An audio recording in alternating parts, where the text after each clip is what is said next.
We're always told that getting good with money is all about what you know. It's spreadsheets, right? It's formulas, complex market analysis.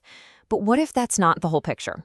What if the real key to financial success has very little to do with how smart you are and everything to do with how you behave? Okay, let's just look at these two stories. It's kind of wild. On one side, you've got Ronald Reed. He was a janitor and a gas station attendant his whole life. Lived a really simple, humble life. When he passed away, he left behind an $8 million fortune. Nobody saw that coming. And on the other side, you've got Richard Fiscone, Harvard MBA, big shot executive at Merrill Lynch, retired super early to a giant mansion. He ended up bankrupt. So you have to ask yourself, how is that even possible? I mean, seriously, think about it.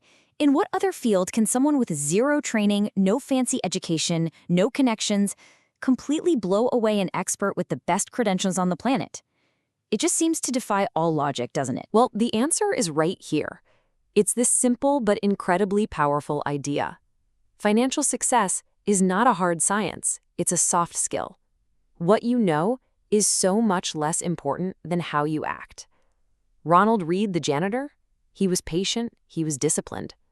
Richard Fiscone, the brilliant exec, he wasn't. Okay, so this brings us to the first really big lesson here.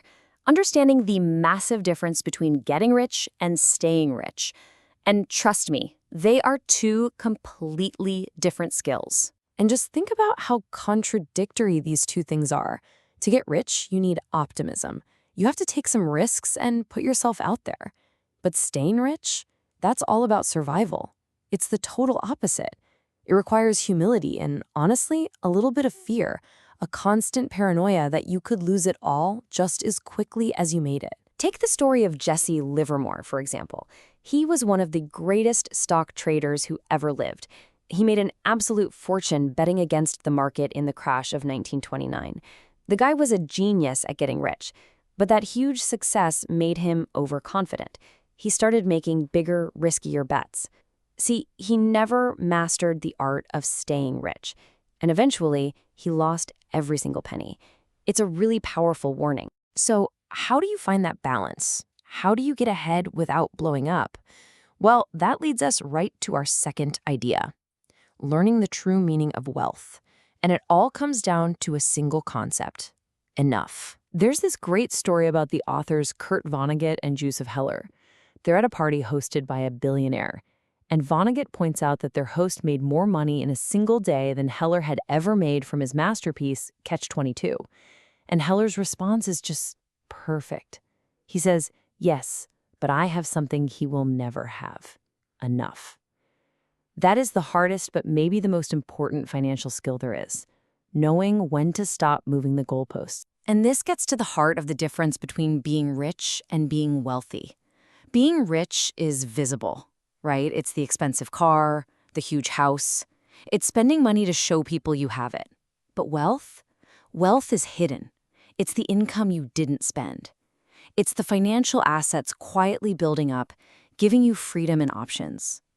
Wealth is what you don't see. So ultimately, what does all that hidden wealth actually buy you? It buys you this. This is the highest dividend money will ever pay. It's the ability to wake up every single morning and say, I can do whatever I want today. That control over your own time, your own life, that is the absolute pinnacle of wealth. It's priceless. And that brings us to our third big principle. This one might just be the most powerful and yet most overlooked force in building wealth. Your real edge? It's time.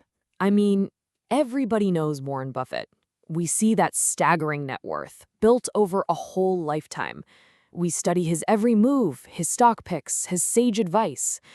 But in all that analysis, we almost always miss the single most important factor. Let's just do a quick thought experiment. What if he hadn't started investing when he was basically a kid? What if, even with his genius-level returns, he just had a normal career, started investing at 30, retired at 60, like most of us? What do you figure his net worth would be? The answer is pretty shocking. He'd have about $11.9 million. Now, that's still an incredible fortune for sure, but it is 99.9% less than his actual net worth. So yeah, his skill is legendary. But the real magic behind that insane number wasn't just his returns. Buffett's skill is investing, but his secret is time. He has been investing consistently for over 75 years. That long, uninterrupted runway is what allows the magic of compounding to really work. It's not just about good returns. It's about pretty good returns that you can sustain for a very, very long period of time. That's the unbeatable strategy. Okay, so what does all of this mean for you, for us? It brings us right to the final lesson, which is this. You have to play your own game. So here it is. Here's your behavioral toolkit. First, just manage your money in a way that helps you sleep at night. That's the only benchmark that matters. Use that money to gain control over your time. That's the ultimate goal. Always leave room for error. Survival is everything.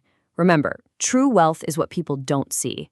And last, when the market gets crazy, and it will, try to see that volatility as the fee you pay for great returns, not a fine for doing something wrong. And it all comes back to this one idea. You should almost make it a mantra. Financial success is not a hard science. It's a soft skill. It's about mastering just a few key behaviors: humility, patience, discipline. Those are the tools that build real, lasting wealth. So I'm going to leave you with this one question. The financial world is filled with people playing all sorts of different games, right? Day traders, long-term investors, speculators. It's so easy to start taking your cues from someone who isn't even on the same field as you. The most important thing you can possibly do is define your own goals, your own time horizon, and your own definition of success. So I'll ask you, what game are you playing?